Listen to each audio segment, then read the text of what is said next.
Program belajar dari rumah di TVRI hari ini untuk kelas SMP membahas tentang sistem reproduksi manusia.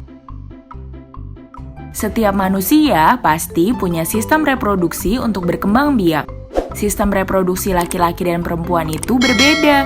Begitu juga dengan sistem reproduksi manusia, hewan, dan tumbuhan.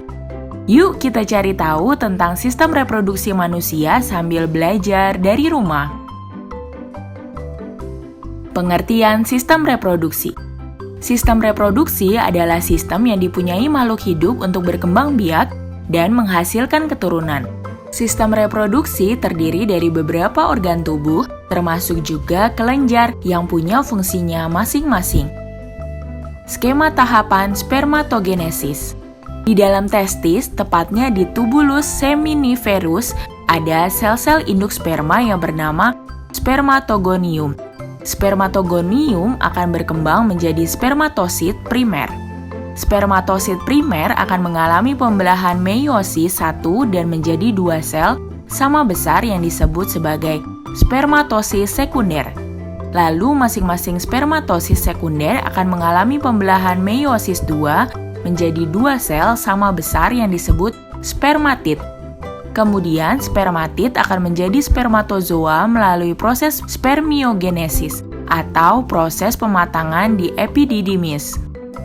Upaya yang dapat dilakukan untuk mencegah penyakit pada sistem reproduksi wanita. 1. Menjaga kebersihan.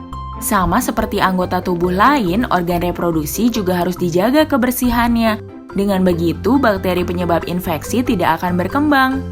2. Menjaga agar tidak lembab. Selain harus bersih, penting juga untuk menjaga organ reproduksi luar agar tetap kering dan tidak lembab. 3. Gunakan pakaian dalam yang tidak ketat. Usahakan untuk memakai pakaian dalam yang tidak ketat dan bahannya bisa menyerap keringat. 4. Tidak memakai bedak. Bedak bisa dipakai untuk badan, tapi tidak untuk organ reproduksi, sebab zat yang ada pada bedak bisa memicu kanker. 5. Makan makanan yang sehat. Mengonsumsi makanan dan minuman yang sehat juga penting, tidak hanya untuk tubuh, tapi juga untuk organ reproduksi.